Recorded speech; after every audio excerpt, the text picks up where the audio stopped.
இன்றைக்கி என்ன breakfast lunch பார்க்கலாம். காலையில் டிஃபனுக்கு கேழ்வரகு தித்திப்பு தோசை தான் பண்ணேன். இதில் தேங்காயெல்லாம் பல்லாக போட்டால் சூப்பராக இருக்கும். ஆனால் நான் வந்து மிக்சியில் ஓட்டிடுவேன். ஏன்னா அது வாயில் கடிப்படுவது எங்கள் வீட்டுக்காருக்கும் பிடிக்காது, பையனுக்கும் பிடிக்காது. அதனால் அந்த மாதிரி செஞ்சேன். இது வந்து சாம்பார் சாதம், நல்லா கொலன்னு சாம்பார் சாதம் பண்ணியாச்சு. இது சூடாக இருக்கும். காலையில் எங்கள் வீட்டில் கொஞ்சம் சாப்பாடு போட்டு சாப்பிட்டுட்டு போயிட்டார். அதுக்கு தொட்டுக்கிறதுக்கு வந்து முட்டை அவிச்சு இந்த சிக்கன் மசாலாலாம் போட்டு ஃப்ரை பண்ணியிருந்தேன். அப்புறம் அதில் கொஞ்சம் மஞ்சள் கரு மட்டும் தனியாக எடுத்து ஃப்ரை பண்ணியிருந்தேன். இதுதான் தொட்டுக்கிறதுக்கு சூப்பராக, அது நல்லா காரமாக இருந்தது, நல்லா இருந்தது.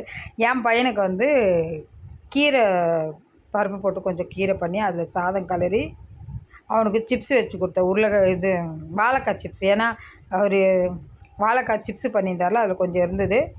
அதுதான் கொடுத்து விட்டேன் அவனுக்கு தொட்டுக்கிறதுக்கு. அப்புறம் ஸ்நாக்ஸ்க்கு வந்து பப்பாயா கட் பண்ணி கொடுத்துருந்தேன். இன்றைக்கி இதுதான் பிரேக்ஃபாஸ்ட் லஞ்சு. வாங்க சாப்பிட்லாம்.